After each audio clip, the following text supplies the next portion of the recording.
नमस्कार मित्रांनो, आपण पाहतोय या मालिकेचा कालचा म्हणजे 4 ऑगस्टचा रिव्ह्यू. चला तर मग बघूयात कालच्या या एपिसोडमध्ये नेमकं काय काय घडून गेलं आहे ते. तर सगळ्यात आधी आपल्याला हे पाहायला मिळतं की मंजिरीने मायाचा गळा पकडलेला असतो आणि ती रागात तिला विचारत असते की हे सगळं तू मला आधी का नाही सांगितलं. आणि मग त्यावेळी ही माया स्वतःची कशीबशी सुटका करून घेत म्हणते की मॅडम, मी त्या दिवशी तुम्हाला हे सगळं सांगण्यासाठी इथे आले होते, पण त्यावेळी तुम्ही इथे नव्हताच. मी तुम्हाला सगळीकडे शोधण्याचा प्रयत्न केला पण काहीच उपयोग झाला नाही. आणि त्यावेळी मंजिरी रागात विचारते की मग आता मला सांग नेमकं काय काय घडले ते. जेव्हा तू त्या रुद्रकेतूला पाहिलं होतं तेव्हा तो नक्की जिवंत होता की मेला होता. आणि तेव्हा ही माया तिला सांगायला सुरुवात करते की काल जेव्हा आम्ही त्या रुद्रकेतूला पाहिलं तेव्हा तो जिवंत होता, घरभर फिरत होता, पण आज जेव्हा मी त्याला मीरा आणि अथर्वसोबत पाहिलं ना तेव्हा तो मेला होता. आणि ते दोघेजण त्याला कुठेतरी बाहेर घेऊन गेलेत. आणि हे ऐकून मंजिरी काळजीत पडते आणि मग तीसुद्धा पटकन तिथून बाहेर पडते. तर या मायाला समजतच नसतं की घरात नेमकं चाललंय तरी काय, नेमकं काय घडतंय.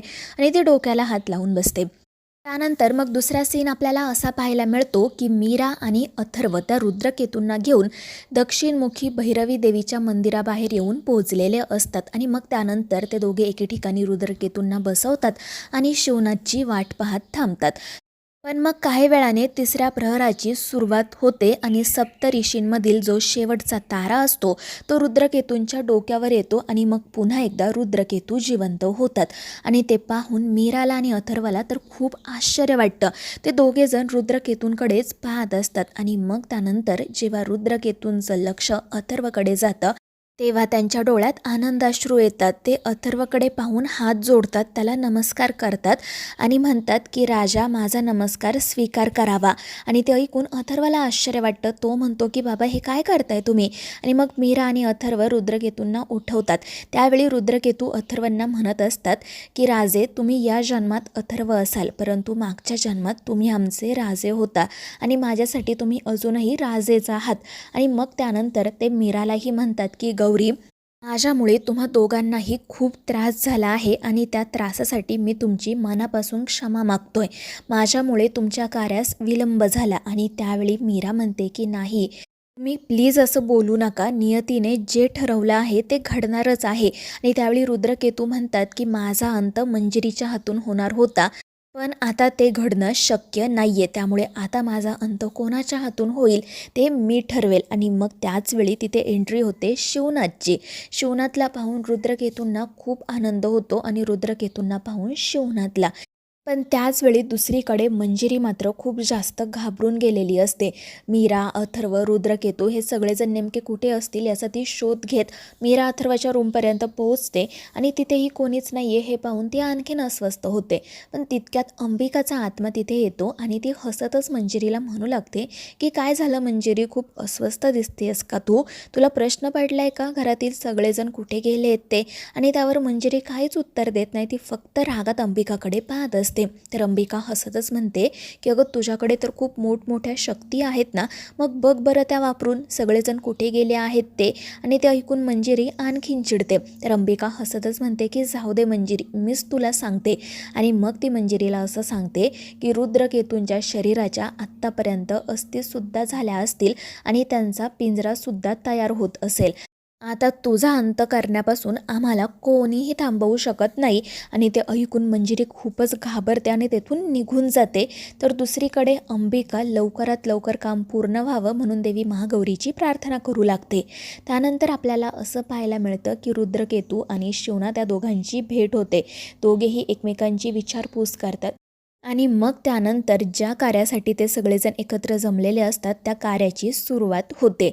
आणि मग त्यानंतर आपल्याला असं पाहायला मिळतं की तो जो शिवनाथ असतो तो त्याच्या हातात असणारी काठी रुद्रकेतूंच्या कपाळाला लावतो आणि मग त्यानंतर एक मंत्र म्हणायला सुरुवात करतो. रुद्रकेतू हात जोडून उभे असतात आणि मग त्यानंतर चमत्कार घडावा त्याप्रमाणे त्यांच्या पायापासून वारूळ तयार व्हायला सुरुवात होते. ते वारूळ अगदी त्यांच्या डोक्यापर्यंत जाते आणि मग त्यानंतर त्याच्यात अनेक मुंग्या येतात जे रुद्रकेतूंचं शरीर खाऊन टाकतात. आणि हे सगळं काही पाहून अथर्वला आणि मीराला आश्चर्य वाटतं. आणि मग त्यानंतर अचानक पुन्हा एकदा चमत्कार घडावा त्याप्रमाणे ते वारूळ अचानक तेथून नाहीसे होते. रुद्रकेतूसुद्धा दिसत नाही, पण त्या ठिकाणी त्यांच्या अस्थी मात्र असतात आणि त्यामुळे मीरा, अथर्व आणि शिवनाथ एकमेकांकडे पाहतच राहतात.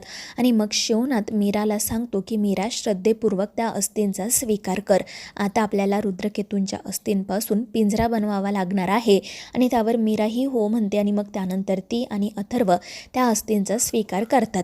पण तितक्यातच अथर्वला येतो अनन्याचा कॉल आणि ती वेदाबद्दल अथर्वला असं काहीतरी सांगते, ज्यामुळे अथर्व खूप जास्त घाबरतो आणि मग ते लगेचच घरी जाण्यासाठी निघतात. दुसरीकडे अनन्या त्या मंजिरीवर ओरडत असते. तिला म्हणत असते की अगं आई, असं कसं करू शकतेस तू? मगाशी तू मला म्हणालीस की अनन्या, तू तुझ्या रूममध्ये जा, मला वेदासोबत थांबायचं, तिच्यासोबत वेळ घालवायचा आहे, आणि आता तू म्हणतेस की वेदा घरातून गायब झाली आहे. अगं कुठे गेली होतीस तू आणि वेदा अशी अचानक कशी काय गायब झाली? तर ही मंजिरी नाटक करत म्हणते, अगं मी इथेच झोपले होते, माझा हातसुद्धा वेदाच्या अंगावर होता, पण ती अचानक कुठे निघून गेली मला खरंच कळत नाही आहे. आणि ते ऐकून अनन्या खूपच घाबरते आणि त्यातच अनन्याचं लक्ष जातं त्याच रूममध्ये असणाऱ्या त्या चाकूकडे. त्याचा वापर करून ही मंजिरी शिवनाथला घाबरवत होती आणि तो चाकू पाहून अनन्या आणखीन घाबरते. ती मंजिरीला जाब विचारते, तर मंजिरी म्हणते, मला नाही माहीत हा चाकू इथे कुठून आला ते. आणि अनन्या मग घाबरतच वेदाला शोधण्यासाठी बाहेर पडते. आणि मग त्यानंतर पुढील सीन आपण असा पाहतो की घरातील सगळेच जण वेदाला शोधत असतात, पण वेदा त्यांना कुठेही सापडत नाही. सगळ्यांनाच तिची खूप काळजी वाटत असते. अंबिकाला सुद्धा समजत नसतं की आपली लेक अचानक गेली तरी कुठे. आणि अथर्व तर अनन्यावरच चिडलेला असतो आणि अनन्या खाली मान घालून सगळं ऐकत असते. पण मग मंजिरी स्वतःच नाटकं करत पुढे येते आणि अथर्वला सांगते की अरे, अनन्याची काही चूक नाही आहे, ती तर तिच्या रूममध्ये होती, वेदाजवळ मी होते. आणि ते ऐकून अथर्व आणि मीरा खूप घाबरतात. त्यांची तर आता खात्रीच पटते की हे सगळं मंजिरीनेच घडवून आणलं आहे. आणि मग त्यानंतर आपण असं पाहतो की मंजिरी तिच्या रूममध्ये जाऊन हसतच म्हणत असते की आता त्या मीराला माझी अट मान्य करावीच लागेल, कारण जोपर्यंत ती असं करणार नाही तोपर्यंत मी त्या वेदाची सुटका करणार नाही. आणि तितक्यात मीरा, अंबिका त्या ठिकाणी येतात. मीरा तर मंजिरीचा गळाच पकडते आणि तिला वेदाबद्दल विचारते, पण मंजिरीला फरक पडत नाही. उलट ती बाई हसतच म्हणते की जर तुला वेदा सुखरूप हवी असेल ना, तर माझी अट मान्य कर, तुझ्या आणि अथर्वच्या बाळाला जन्म दे. आणि ते ऐकून मीराला काय करावं ते सुचत नाही. तर मित्रांनो, आता या मालिकेच्या पुढील भागांमध्ये आपल्याला असं पाहायला मिळणार आहे की मीरा अंबिका ऐकत नाही हे पाहून मंजिरी वेदासोबत काहीतरी भयानक करण्याचा विचार करते.